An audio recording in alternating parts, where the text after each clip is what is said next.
When you look at a B-1 bomber, there are thousands of parts that need constant maintenance to get the jet ready to fly.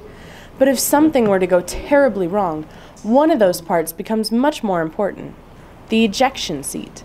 And that's what the Aircrew Egress system section takes care of every day. I believe my job is one of the most important jobs out there because it is the last chance for the pilot to get out in case of emergency. So if an aircraft is going down, he needs to pull the handles, he needs to ride the rails, he gets out and saves his life. So I believe it is one of the most important jobs out there for the aircraft maintenance. I've been involved in a couple ejections, so it is a pretty good feeling when he does get out. But this job is much more than just fixing up a seat. The egress section has to install a parachute and an emergency kit into the seat and make sure those parts will stay with the pilot when he or she ejects. Then there are more than 750 carefully controlled explosives connected to both the seat and the jet, and all of them have to be checked and rechecked for safety. On top of that, the egress section has to make sure all the other parts of the seat are in good working condition.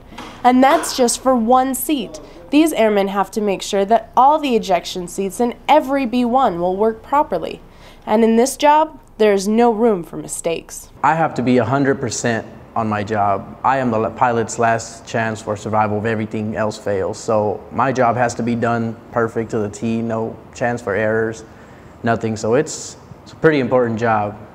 And by working together, these airmen can save lives.